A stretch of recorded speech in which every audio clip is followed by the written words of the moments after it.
started, campaigning for this position for some time now. Yeah. The day has finally arrived. How do you feel? Do you feel excited? It's it's a defining moment for us. It's a defining moment. We've been working very hard, using and employing new methods, strategies, and tactics. And in fact, our battle does not just start today, or during the campaign process. We started a huge battle with the ECN because what we wanted to transform, for example, is the nature of the ballot. They were forcing us to wear ties and suits in order to appear on the ballot. So we objected that. We wanted to have a cap. So a young man and woman with talent and energy, a young man who's suffering, a young man who is completely oblivious of what is happening.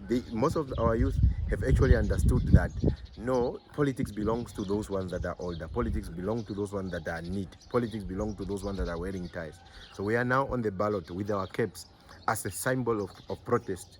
So before we even participate in election, we have also transformed the ballot, and that we are very excited about that. So what we are doing here is not just election for the sake, because we exist before, during, and after election. Election is our fifth site of struggle that we have now introduced. So we have decided that we need to fight, have a fifth side of struggle, because we've been fighting in the street, we've been fighting in public discourse, we've been fighting in the court system, we've also been fighting in terms of policy formulation, but we added the fifth component, which is election. So we are going to see how it's going to go, but we are upbeat, we are excited about it. We know for sure that we are going to be able to put a stop to the destruction of homes. We know for sure that we are going to give a smile to people's faces and the destitute masses of our people. In places such as Havana, where we are, we spend a lot of time in our informal settlement. We didn't spend a lot of time calling people in rallies, but we spend a lot of time talking to people about their fears, about their aspiration. Some of them, they will tell you that no, they came in some of these informal settlements, such as Ombili and other areas. They came in those informal settlements in 1994. And some of them have given up hope. So we had to go back to them and tell them again that you don't have to give up hope. We have to go back to them and tell them that things can change. We have to tell them and saying that we are here to make sure that we fight and fight on. So yes, we are excited about the election. Yes, it's the beginning of a new journey, but there is I'm more concerned about a lot of hard work that we will have to do. So we'll probably have to hit the ground running, because our people are so, when they look at you, they want to know that are you not just the same as other ones? Because they keep promising every 5 years is the same story again.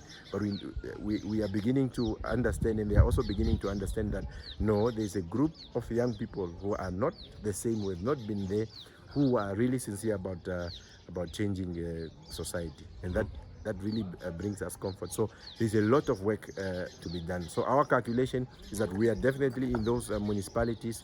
So the only concern is at what level are we? Are we 100% in control, 90% in control, 50% in control? But we know that we are definitely in there, and we know we are going to be fighting from the inside. We've been fighting from the street. We will still continue fighting from the street and protecting our people from the street. We will still have a mayor that protests if necessary. You still have a mayor of Windhoek. If there's a problem in Okahanja, if our people are being oppressed in Okahanja, I will go there as mayor and protest with the masses of our people. So we'll be leading Namibia from Windhoek. So it's not just about Windhoek, it's also to give strategic leadership from Windhoek as a capital city. Have you, for instance, now, one of the main questions that somebody might have at home right now, thinking, should they vote or should they not? What will you tell them as your last attempt to convince them? So it's people of Namibia, you know what we have done as ordinary young people. You know what we have done as ordinary young people in the street. We put our bodies between our people and the police. We get arrested, we get prosecuted, we get victimized in all sorts of ways, but we are not in the institutions of power. So we stood up when we didn't have anything.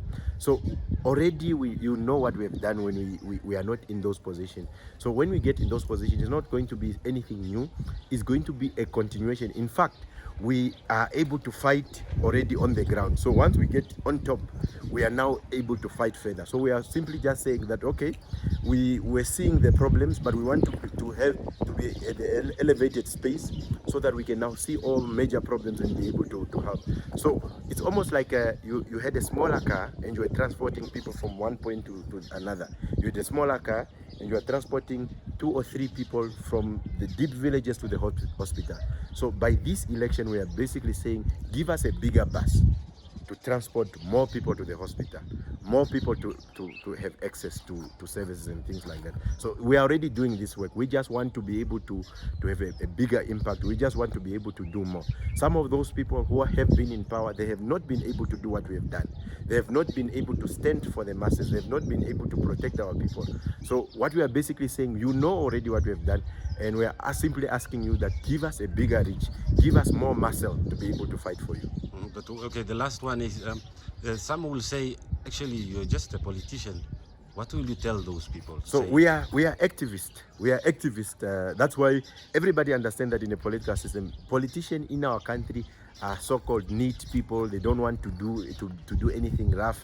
We go and sleep in the street protesting for positive action.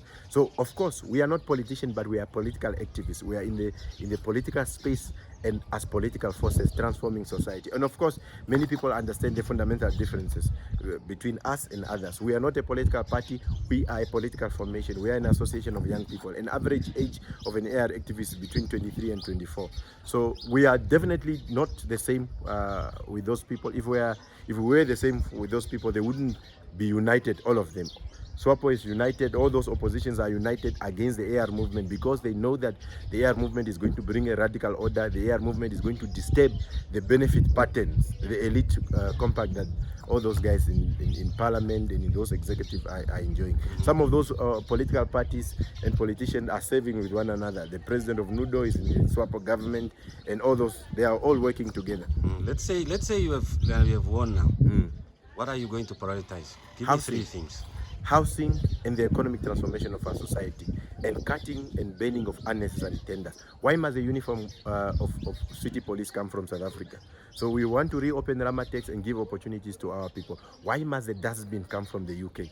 When we have young people we have NIMT that is producing boiler makers, we have Windhoek vocational trainings. So we are going to cut all those unnecessary tenders and build internal capacity of the municipality. So okay, let's say now if you lose, are you going to take that and move on? So we have said that election is not our... You must remember the fundamental difference between the affirmative repositioning movement and all these other participants is that they are always determined. The election to them is the alpha and omega. Election to us is the fifth sides of struggle. Whatever happens, we will still continue fighting in the court, we will still continue fighting in the street, we will still continue fighting in strategic engagement and policy formulation, we will still continue fighting in public discourse, as we have always done. So we are never going to stop. That's why we are explaining to people, for the first time you are going to have a mayor who's protesting with the masses of our people. Because a mayor must not just be a tied-up person in a suit who does not identify with the masses. So election won't change. Election, of course, will give us a greater reach to solve the problem of our people, but we are not going to be defined by election. Perfect. Thank you. Thank you.